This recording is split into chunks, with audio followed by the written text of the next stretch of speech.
Bonjour à toutes et à tous et bienvenue dans votre moment de positivité, la pause pendant laquelle vos problématiques d'entreprise se transforment en solutions. Comme toujours, j'espère que vous avez passé un mois enrichissant, plein de réussites et surtout plein de belles surprises. Aujourd'hui, comme vous l'avez sans doute déjà vu dans le titre de l'épisode, nous allons nous plonger dans le monde de l'intelligence artificielle ou autrement appelée l'IA. Mais pour ce faire, nous serons une nouvelle fois aux côtés d'Émilie Mazoé.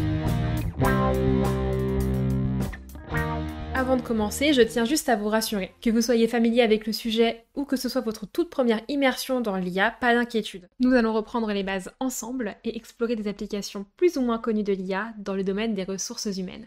Alors, installez-vous confortablement, prenez votre meilleure boisson chaude et laissez-vous guider dans votre parenthèse sur l'intelligence artificielle.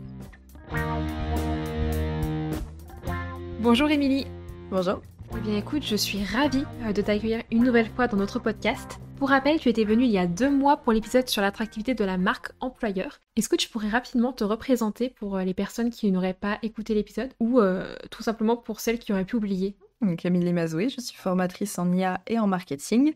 Mon cœur de métier, en fait, c'est le marketing digital. Et quand j'ai commencé à approcher l'IA, j'ai vu notamment sur une de mes missions qui me prenait en moyenne 10 heures de temps, qu'avec l'IA, quand j'ai vraiment appris à la maîtriser, je faisais la même tâche, mais en 1 heure. Donc, je me suis dit, c'est incroyable, il faut absolument que j'apprenne aux gens à l'utiliser.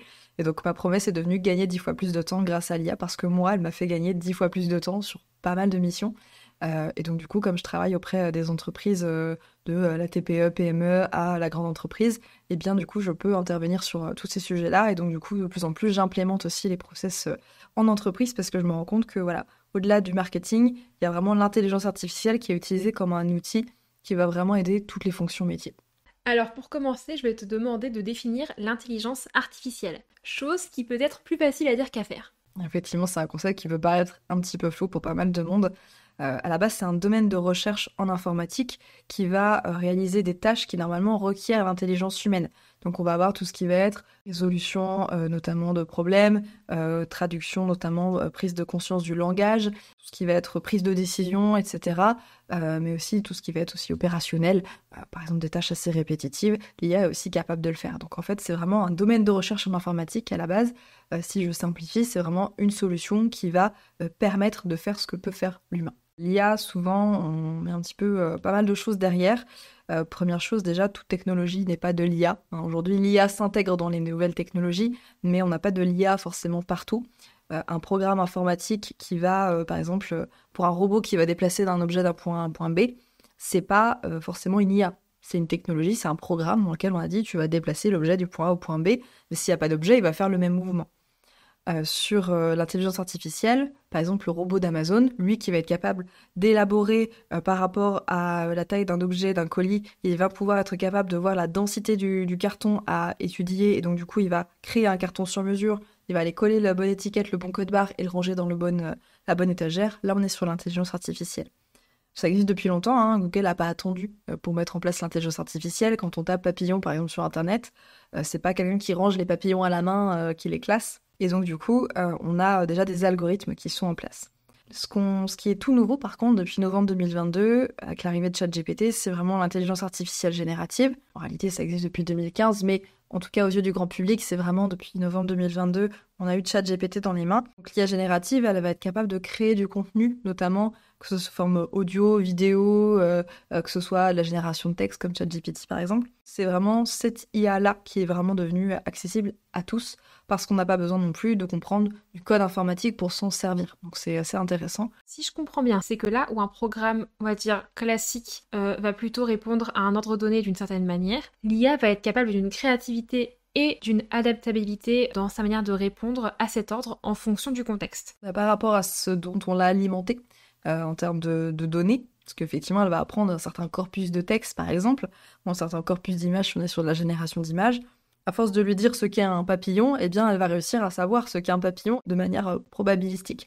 Et donc, du coup, c'est un petit peu dans ce sens-là qu'on va réussir à avoir des résultats.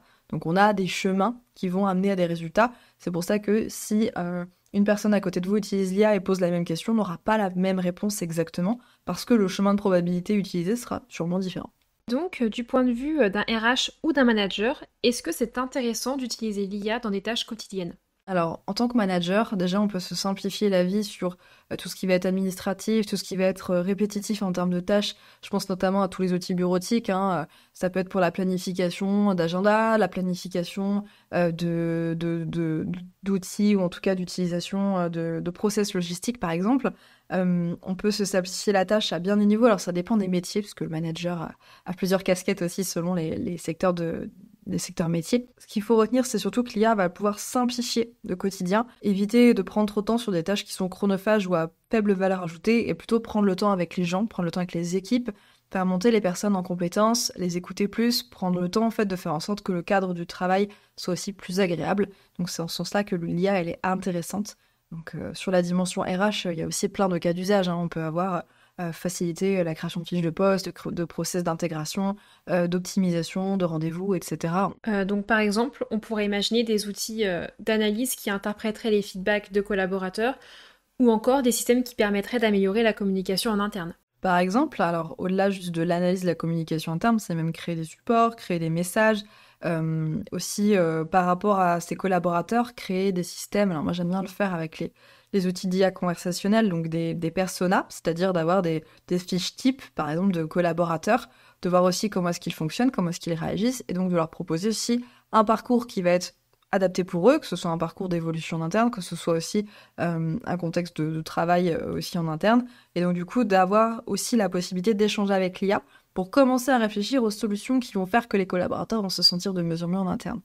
Mais au-delà de ça, ça peut être des messages publicitaires, ça peut être de l'accompagnement, ça peut être créer des programmes, des parcours d'évolution sur mesure avec l'IA par rapport à cette personne.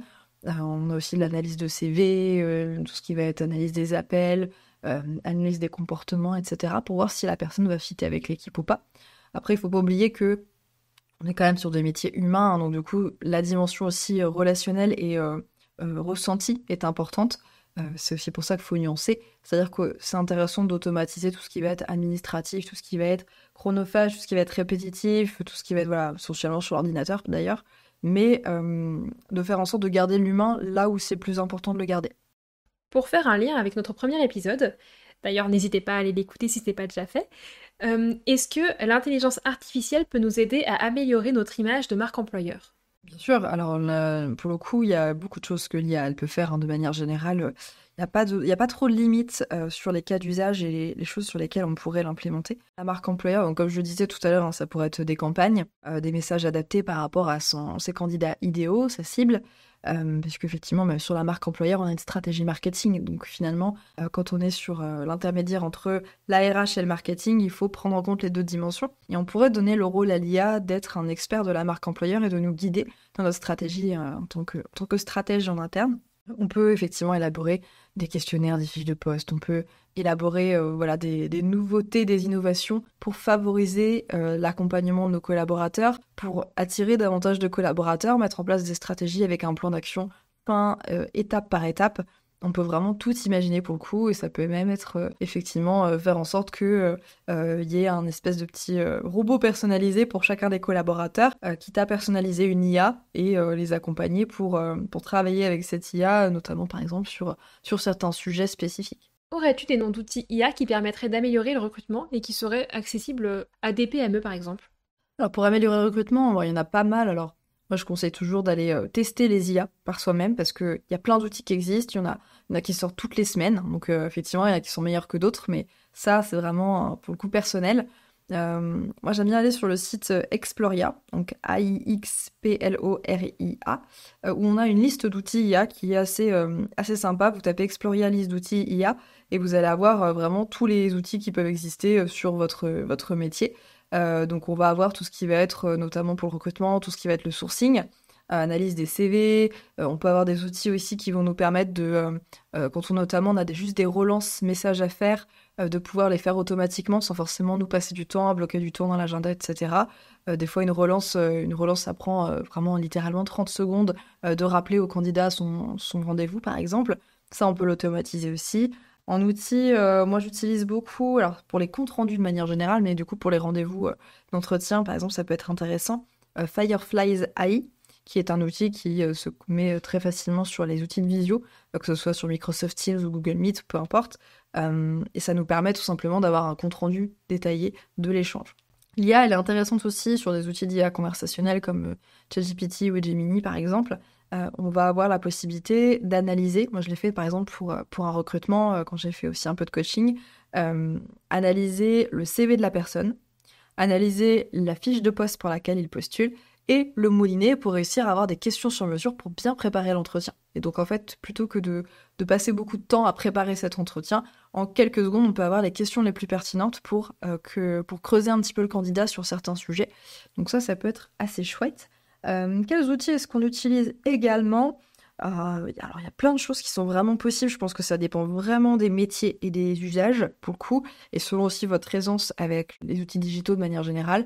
Mais des fois, il n'y a pas toujours que des IA. Ça, les gens ne le savent pas, mais des fois, il y a juste des petites extensions qui vont être accrochées sur le navigateur et qui vont être des fonctionnalités supplémentaires qui nous facilitent la vie. Il y en a une que je recommande beaucoup qui est TextBlaze, qui permet en fait de faire des raccourcis d'email, des choses comme ça. Et donc, on peut faire des modèles d'email, on va dire préfaits, avec un simple raccourci. On met / relance 1 par exemple, et bim, on a notre email qui s'affiche en entier. C'est assez pratique. Alors ça, c'est une question que je pense beaucoup de personnes se posent. Est-ce qu'il y a un risque à intégrer l'IA dans les process de son entreprise ? Les risques qui sont à anticiper, on va dire, alors c'est des risques sans être des risques, mais si on gagne du temps en automatisant, eh bien, c'est comment est-ce qu'on va réattribuer ce temps pour les équipes. Ça, c'est une question que je vois aussi beaucoup sur le terrain.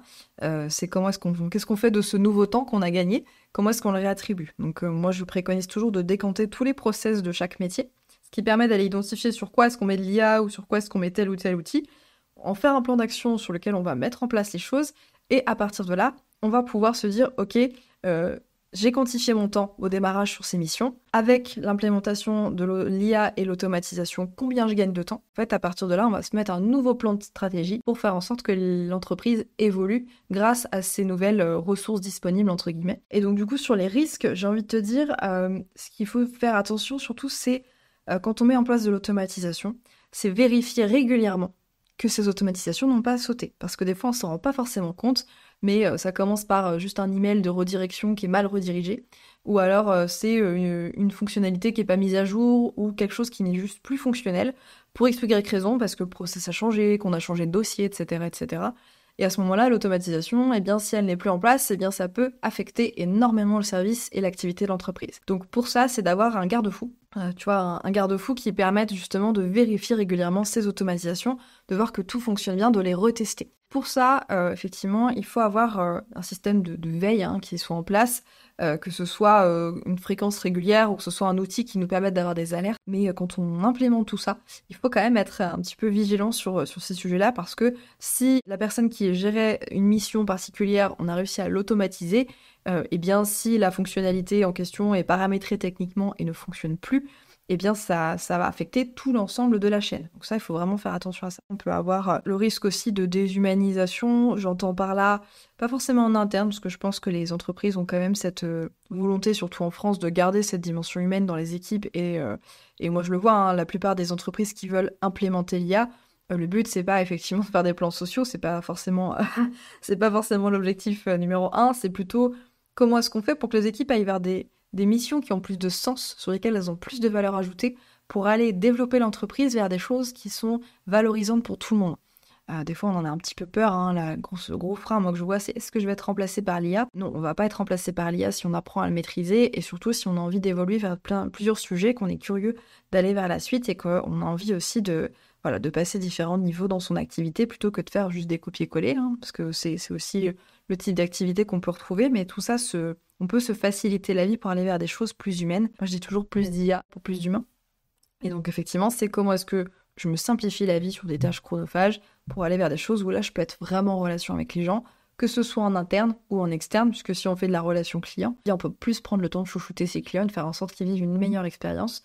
Et pareil en interne, une expérience de collaboration. La déshumanisation, c'est si par exemple on veut tout automatiser. J'entends par là, par exemple, la prospection. Alors qu'on est sur du B2B où l'humain est super important, eh bien, d'envoyer des emails automatisés, c'est une chose, mais effectivement, après, automatiser aussi la réception et les échanges, ça peut être compliqué dans le sens où, au bout d'un moment, on peut aussi détecter cette automatisation Et même si l'IA est vraiment de plus en plus douée, on devine de moins en moins, c'est quand même bien d'être en transparence avec les personnes, que ce soit en interne ou en externe, de savoir s'il y a une IA derrière. Je le vois notamment pour des outils de SAV, par exemple, ou de personnes qui vont répondre au téléphone. Des fois, elles appellent à la chaîne.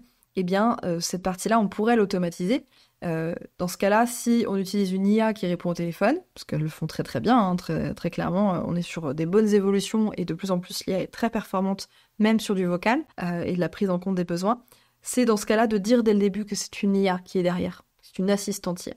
Donc j'ai envie de dire, l'automatisation, c'est pas une mauvaise chose dans le sens où on va aller mettre l'humain là où il est le plus efficace et le plus essentiel. Attention, effectivement, au risque de déshumanisation des échanges quand on a envie de passer l'échelle et de se dire ok, je vais automatiser toute ma prospection, tout mon commerce, et qu'en fait, finalement, on perd cet intérêt qui est d'automatiser pour faire des choses avec plus de sens.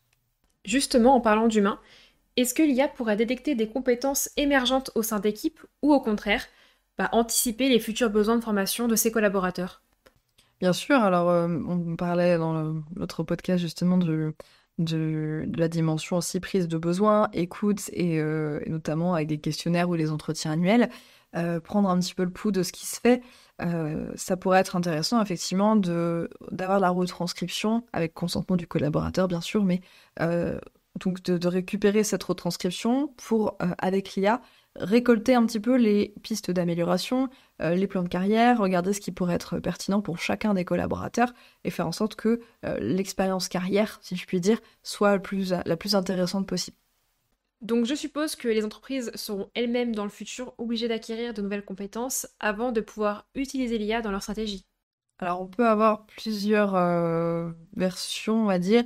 L'IA, souvent, on a envie de foncer tête baissée dedans. Une des questions que je vois le plus souvent, c'est alors j'ai compris que l'IA avait du potentiel, mais comment est-ce que je l'implémente chez moi? Parce que je vois pas. Je vois pas, je ne sais pas comment ça fonctionne.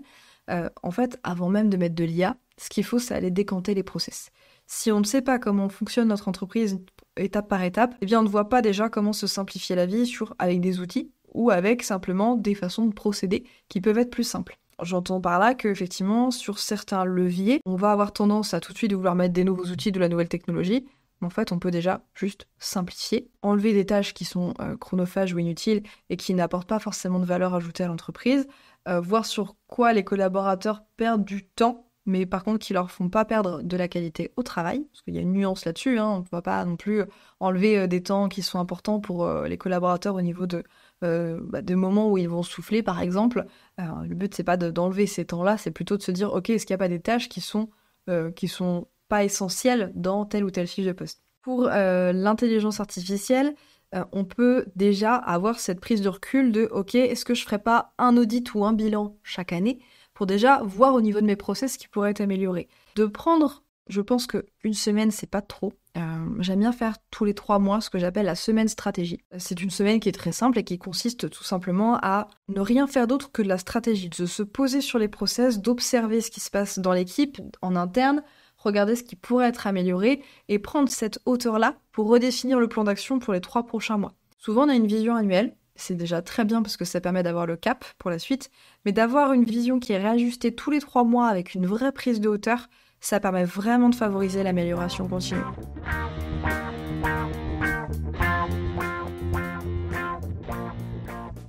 Alors ça, c'est une question que je me pose depuis assez longtemps. Est-ce qu'il est possible de s'assurer du respect du RGPD ou de la politique de gestion des données en utilisant l'IA au sein des entreprises?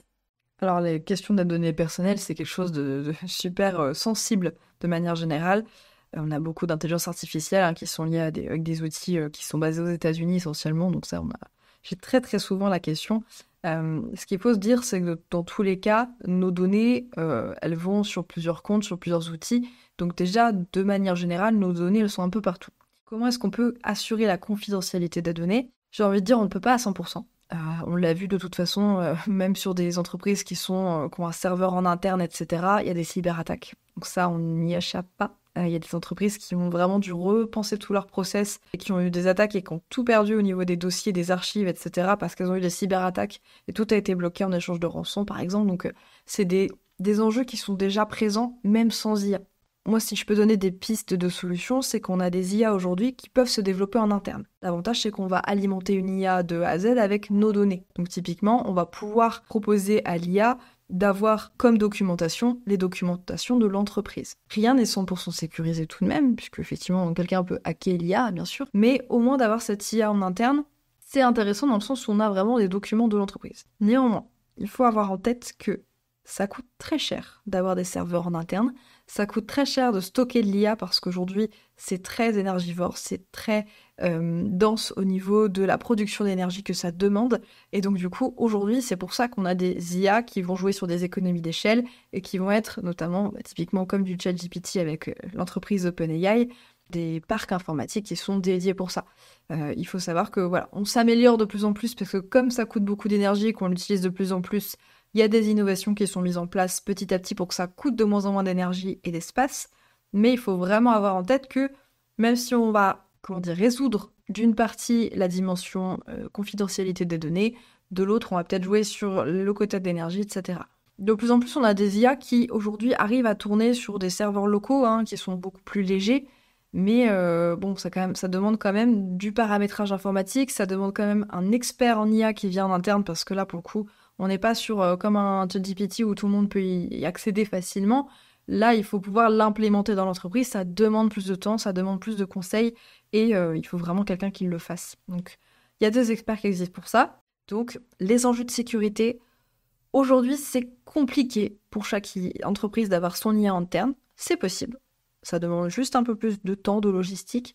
Par contre, effectivement, on peut avoir en tête que ça va favoriser la confidentialité des données. Les données personnelles, en revanche, moi je préconise, surtout pour ceux qui vont utiliser des IA, qui vont avoir notamment un pied aux États-Unis, d'aller faire attention quand on utilise des données, par exemple quand on fait des copier-coller, là on parlait de CV tout à l'heure, de pas copier les données personnelles, du coup. Faire en sorte que l'IA, elle se base seulement par exemple sur les compétences et l'historique professionnel, et pas forcément sur le nom, prénom, adresse et numéro de téléphone. Il y a aussi une bonne intelligence à avoir par rapport à ça, pour ne pas non plus tout donner aux IA et filtrer un petit peu. Mais dans tous les cas, il y a toujours ces enjeux-là qui sont présents, et à mon sens, peut-être qu'un avocat spécialisé pourrait être intéressant à interviewer dans un de tes prochains podcasts, pour justement à creuser un petit peu cette question de l'éthique des données. J'y penserai, merci, c'est gentil. Est-ce que tu aurais des exemples concrets d'entreprises qui utilisent l'IA dans leurs tâches quotidiennes et que peut-être tu aurais pu accompagner toi-même? Alors oui, effectivement, j'en ai vu pas mal pour en avoir accompagné. Je me rends compte que déjà, juste de simplifier la dimension copier-coller, la dimension email et la dimension administrative, déjà on gagne des heures et des heures de travail. Je vais te donner l'exemple aussi d'une personne qui travaille sur Excel, par exemple.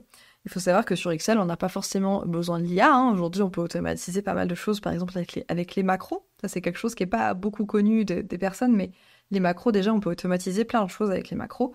Et l'IA va nous aider à faire les bonnes macros. On n'est pas obligé de le faire à la main. Aujourd'hui, on peut tout paramétrer grâce à l'IA. Donc ça, c'est super chouette, c'est assez complémentaire.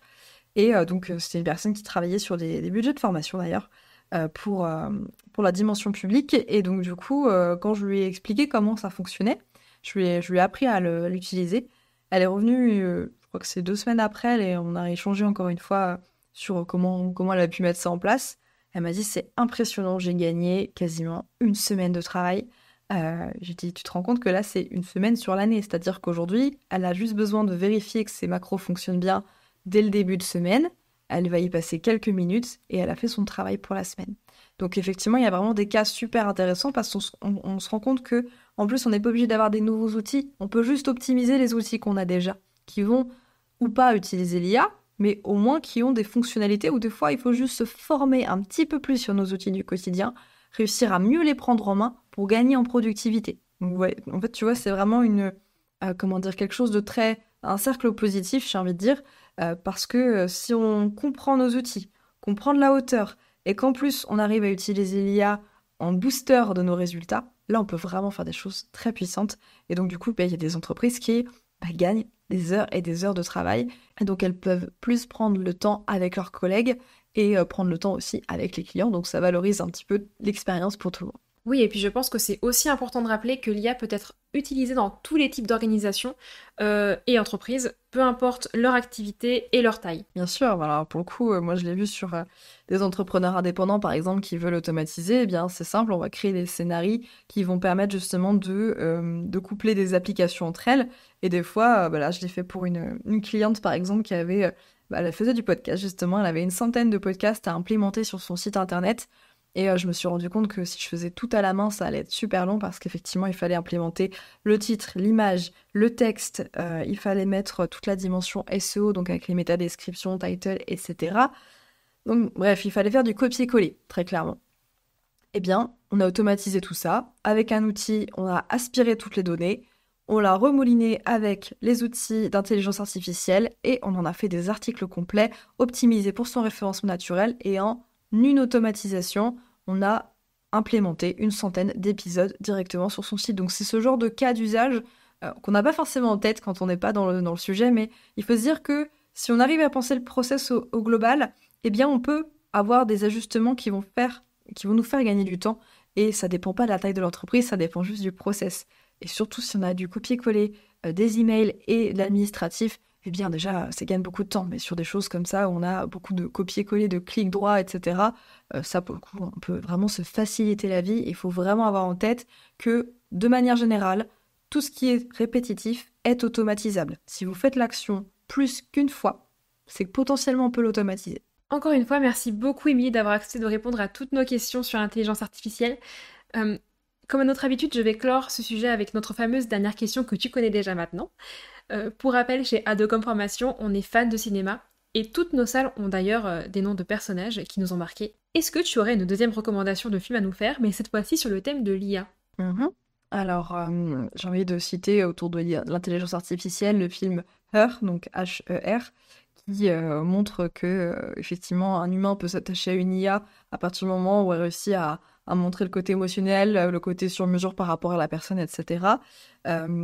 Alors ce film, souvent, il fait peur parce qu'on se dit « Oh là là, c'est comme Black Mirror sur Netflix, par exemple, ça va être catastrophique, etc. » Alors pour des personnes qui, effectivement, des fois ont un petit peu de solitude ou qui peuvent avoir certaines fragilités mentales, on peut en arriver à ce stade-là, c'est sûr, mais l'IA apporte aussi beaucoup de positifs et il faut toujours nuancer parce que on voit toujours les choses en gris ou en noir, en blanc ou en noir, pardon, mais effectivement, il y a beaucoup de gris dans le sens où ça dépend ce qu'on en fait. C'est toujours l'humain qui a l'usage de l'outil qui va le détourner dans un sens ou l'autre.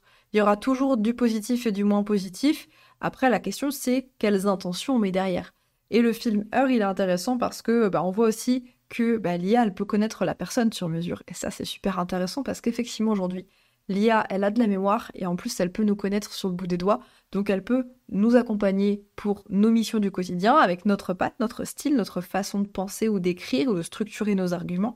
Mais elle peut aussi nous simplifier la vie sur plein de sujets avec la possibilité de mieux nous comprendre, donc nous faire gagner du temps.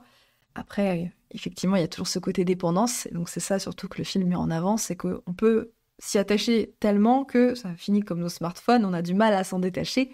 Mais c'est comme toute révolution technologique. Il y aura son lot de plus, il y aura son lot de moins. Le tout, c'est d'y trouver un petit peu son envie à soi, qu'est-ce qu'on a envie d'en faire, et de réussir à l'extirper vers des usages qui nous paraissent les plus sains, les plus, idéaux. Et donc ce film, en tout cas, il est très intéressant parce que je pense que dans très peu de temps, normalement, dans quelques mois, même pas, on aura vraiment des IA qui vont nous connaître sur le bout des doigts. Il faut bien avoir en tête que demain, l'IA elle sera partout, dans nos ordinateurs, dans nos téléphones, et on ne verra même plus ce qu'est l'IA ou ce qui n'en est pas. Et voilà, nous arrivons déjà au terme de ce 3e épisode. J'espère que vous aurez passé un bon moment en notre compagnie, et bien sûr, comme toujours, que cela vous aura vous-même inspiré à expérimenter de votre côté. Je ne le répéterai jamais assez, mais chaque organisation est unique, et vous devrez peut-être adapter ces conseils à votre propre contexte. Alors soyez curieux, testez de nouvelles choses, analysez les résultats, mais surtout, amusez-vous. On se retrouve quant à nous dans un mois pour un nouveau thème passionnant et un moment de positivité. À très bientôt!